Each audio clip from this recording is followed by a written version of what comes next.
Can one harmless mistake destroy years of loyalty in a single afternoon? I told myself what I did wasn't really cheating. It was just stress, just a moment of weakness. But when my husband looked at me and said, "You don't even understand what you've broken," I realized some silences mean it's already over. My name is Elena Marsh, and for a long time I believed I was just managing stress. That's what I told myself when I started spending extra hours at the gym, when I began staying late at work, when I stopped answering Noah's questions with real honesty. I thought I was taking care of myself, finding a balance, doing what everyone said a modern woman should do, make time to breathe. What I was really doing was running away from a life that had stopped thrilling me. Noah was a good man, steady, calm, reliable in every way that used to make me feel safe. But lately, his calm started to irritate me. He never argued, never raised his voice. When I came home complaining about clients or deadlines, he'd just listen and tell me I was doing great. I wanted more than reassurance. I wanted fire, something that reminded me I was still alive. Instead, I got kindness, and I told myself that kindness wasn't enough. When my coworker Zoe introduced me to a personal trainer, I didn't think much of it. "You'll love him," she said. "He'll push you just the right amount." Caden was charming from the first session, funny, confident, the type who looked straight at you when he talked. He made small jokes about my form, complimented my focus. I laughed too easily. I started wearing lip gloss to the gym without admitting to myself why. It wasn't a plan. It wasn't even temptation at first. It was the thrill of being noticed, of hearing words that made me feel interesting again. Every text, every smile between sets felt like a little escape from the quiet life I had at home. I told myself Noah wouldn't mind, that he'd want me to do whatever helped me relax. That's how far gone I was. I'd convinced myself betrayal could be a kind of therapy. The night everything crossed the line, I went home pretending nothing had changed. Noah was cooking dinner, humming to himself. He smiled when he saw me and said, "You look happy." I smiled back and said, "Just tired." He kissed my forehead and went back to the stove. I remember thinking how easy it was to lie to someone who trusted you completely. Before we dive deeper into the story, I have one small request. Please subscribe, drop a like, comment, and hit that hype button to boost this channel so more people can discover these incredible stories. The first time I met Caden, I told myself it was harmless. Zoe had been nagging me for months to try the gym near our office, saying it helped her clear her head. I was tired all the time, of work, of deadlines, of coming home to the same quiet house where Noah always had dinner waiting. Nothing was wrong, not exactly, but nothing felt alive either. So I signed up, thinking a few workouts might fix my mood. Caden was the kind of man who filled a room without trying. He had that easy confidence that made people laugh before they realized they'd told him too much. During our first session, he asked what my goals were. I said I wanted to let go of stress. He smiled and said, "Then I'm your guy."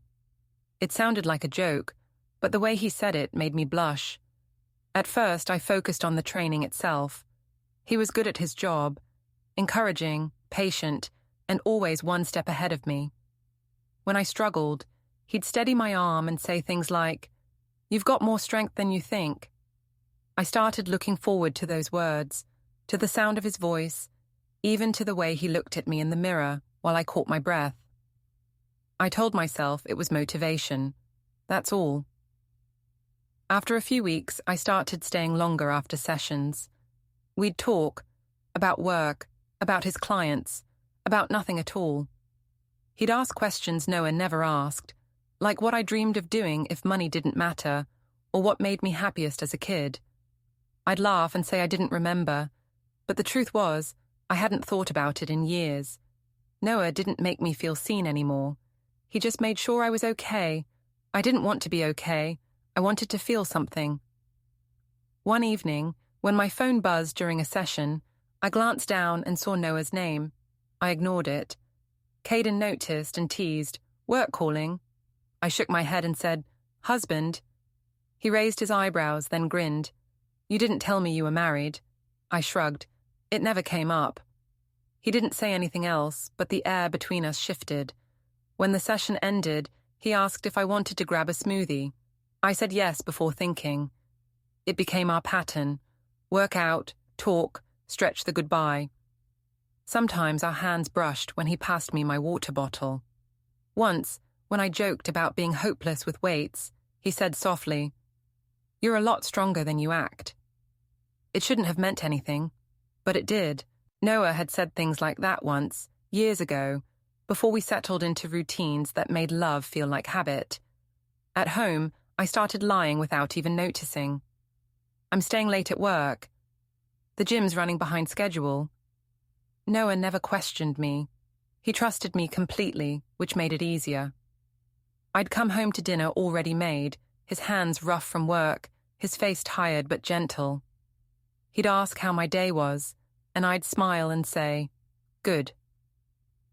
The words started to taste like dust. One night, after a late session, Caden asked if I was okay.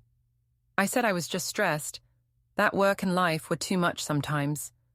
He said quietly, "You can't hold that all by yourself." I laughed, said something sarcastic to break the tension, but he didn't smile. He just looked at me like he saw right through the act. That look stayed with me all the way home. I remember standing at the door, hearing Noah moving around in the kitchen, humming softly. I should have felt comfort. Instead, I felt nothing but guilt and a strange excitement I couldn't explain. I told myself it was innocent, that Caden was just a friend, that I deserved to feel noticed. That was the first lie I really believed. It only took a few more weeks before the lies became routine. Every story I told Noah sounded rehearsed, polished, believable. I'd say there was a new project at work, or that Zoe needed help with something. He never questioned me. He trusted me so easily it made me angry. His calm felt like indifference. I started convincing myself that I had a right to look elsewhere for what I wasn't getting at home.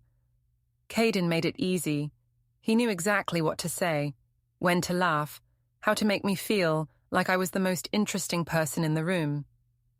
I'd tell him little things about my life, how Noah hated clutter, how he labeled everything in the pantry, how we never argued but never really talked either.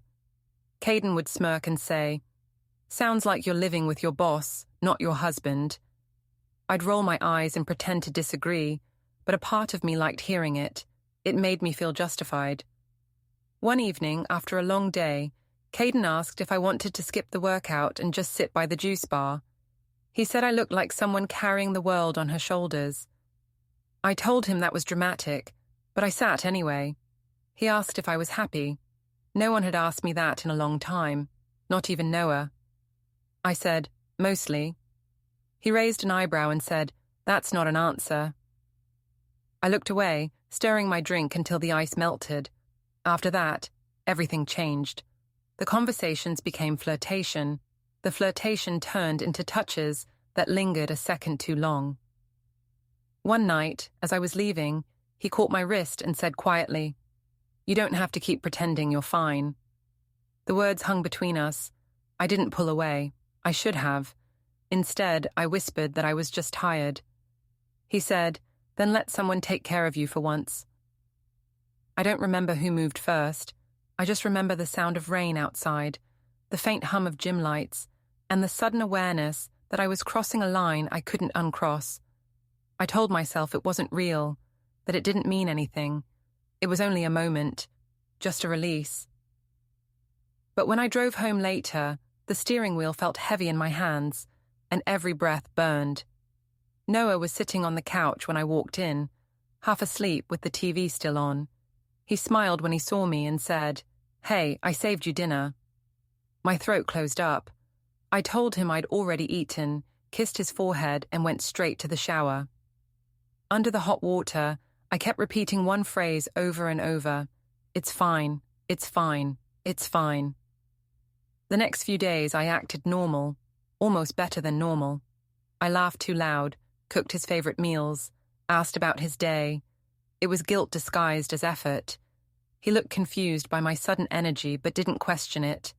That calm again, that unbearable patience.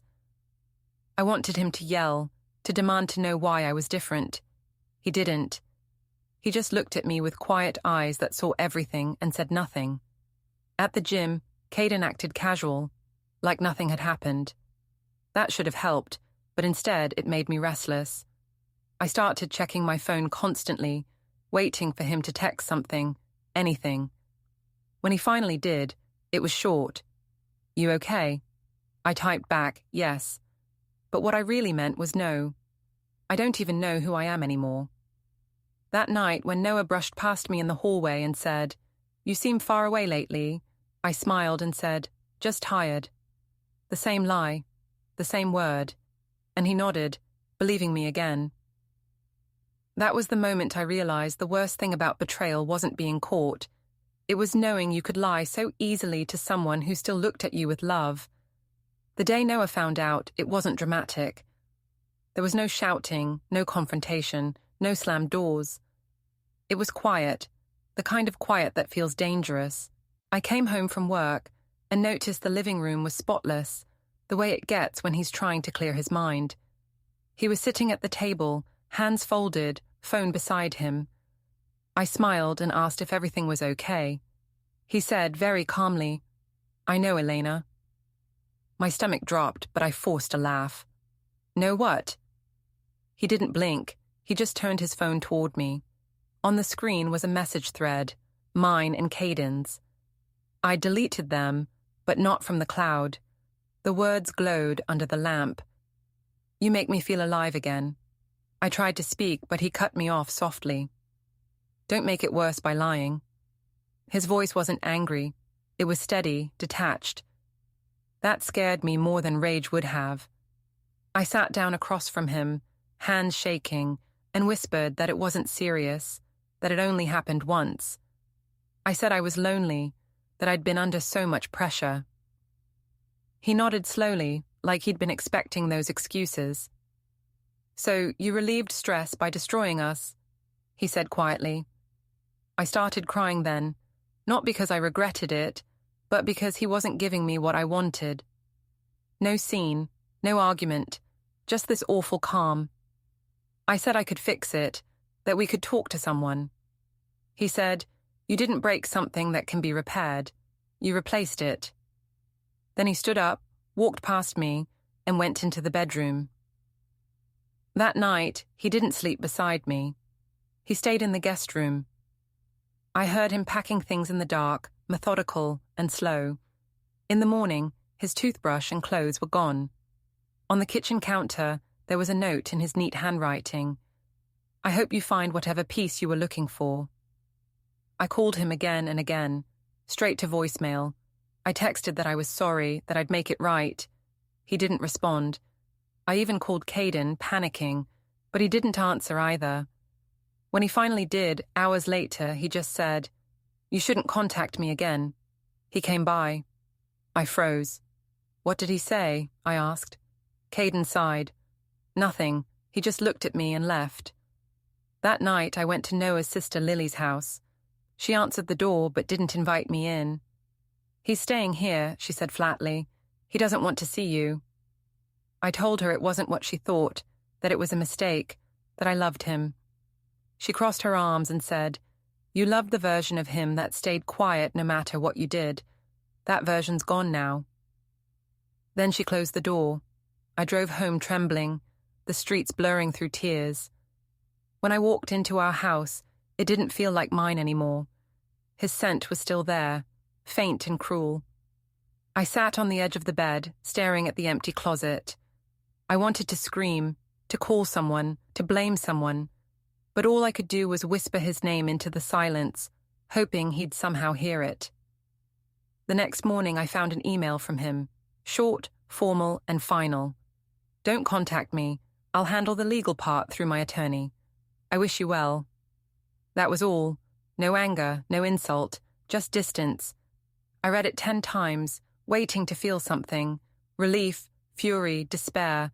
But what I felt most was small, smaller than I'd ever felt in my life, like I'd become invisible in the story I'd written myself into. The following days moved like fog.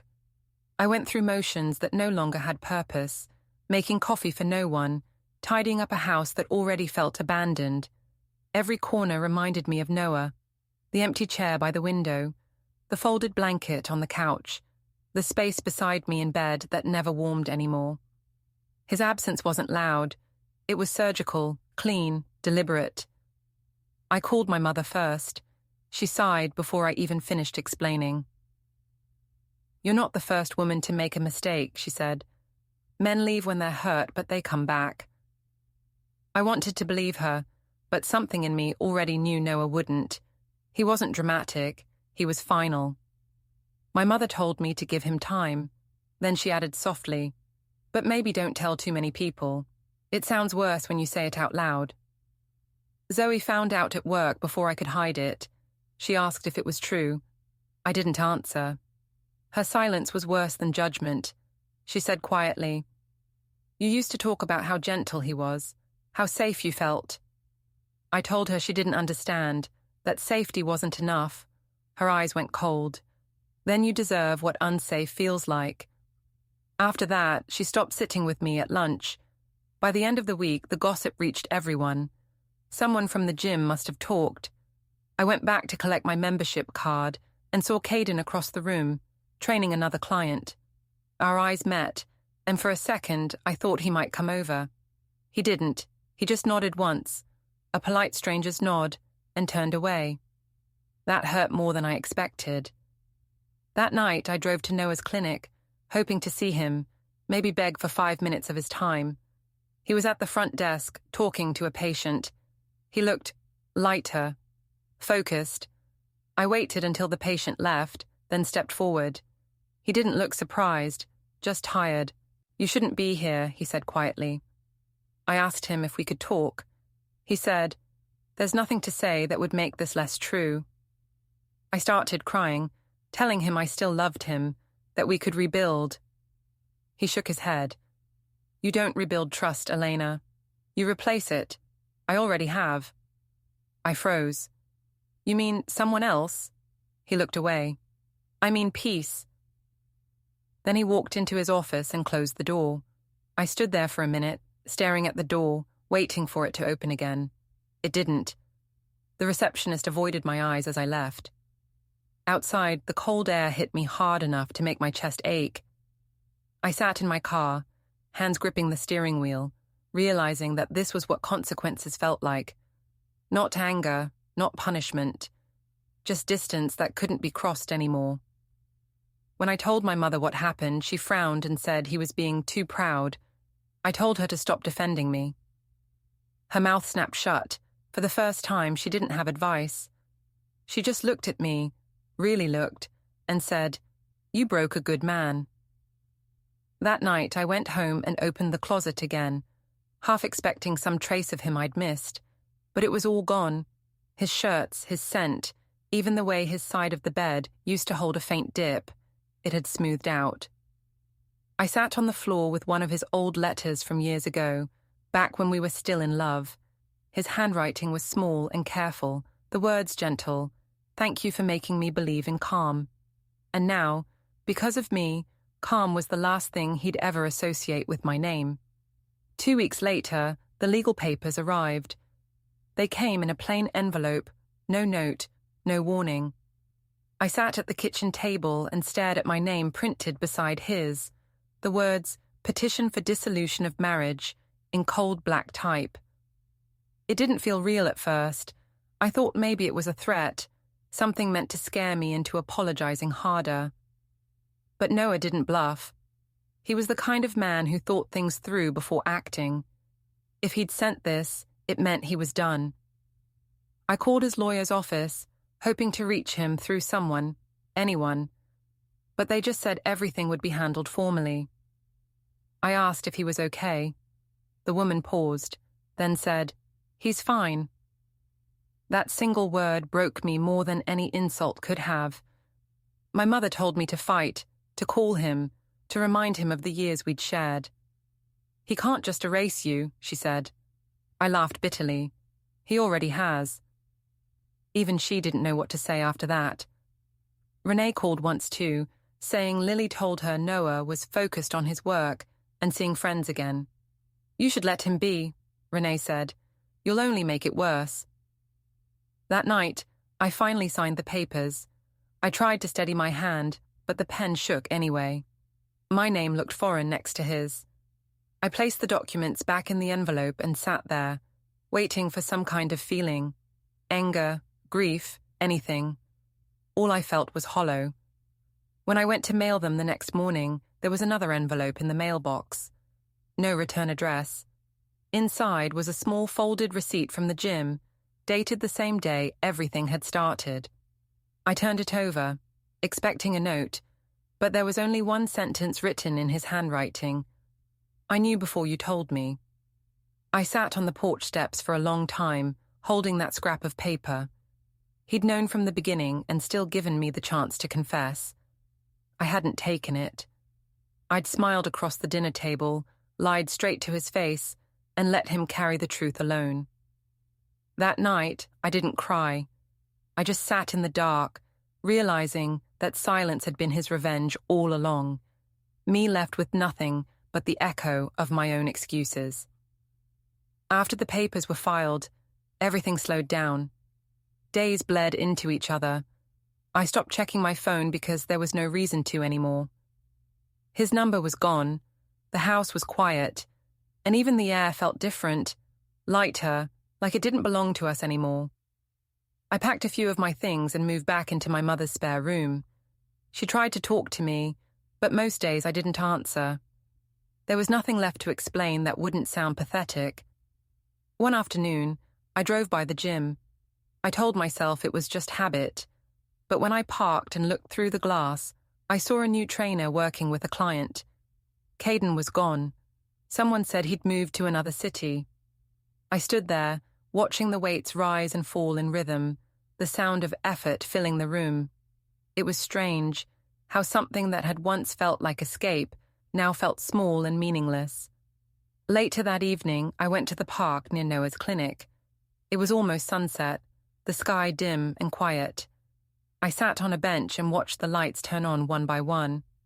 Somewhere across town, he was probably finishing work, laughing with someone, breathing easily. That image didn't hurt like it used to. It just made me tired. For the first time, I admitted it to myself without excuses. I hadn't cheated because I was lonely or stressed. I'd cheated because I wanted control, because I couldn't stand how safe love felt once it stopped being thrilling. I had mistaken peace for boredom and destroyed something that was never broken. When I drove home, I passed our old house. The curtains were closed, but there was a soft light inside. I didn't stop. I didn't need to. The story was finished, and I was the one who wrote the ending. That night, I deleted the last photo I had of us. It wasn't dramatic, just necessary. I whispered a quiet apology into the dark, one he'd never hear and I didn't deserve to say. Then I lay down, staring at the ceiling, and listened to the silence I'd earned. It was cleaner than I expected, almost peaceful. Don't forget to hit like, subscribe, and turn on the bell so you don't miss the next story. Write in the comments from which city you are watching.